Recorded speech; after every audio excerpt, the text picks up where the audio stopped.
In this video, I want to talk about the difference between buying your domain and hosting from the same website versus buying your domain and hosting from two different websites.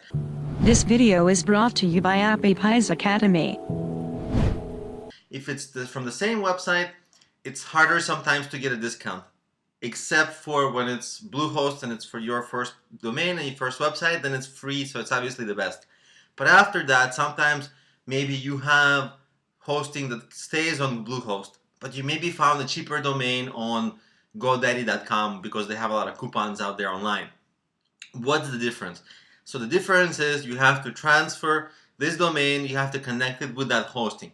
So you'll have to have another step that you're gonna have to email.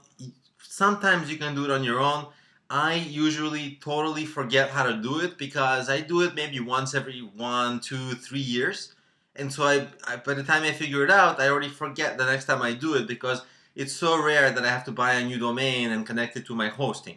So for that reason, I just bombard their tech support of my domain company and my hosting, and it takes like once they walk you through it, it's actually really easy. But what I want to tell you is that there is a step to connect them, and my recommendation is just that you just email the tech support and have them walk you through how to change the settings so that your domain, when people go to your domain, it actually gets connected to where you host your website, which are two different businesses that you have, so they have to be able to talk to each other. And that's what you have to consider when you're buying domains from the same company or from two different ones.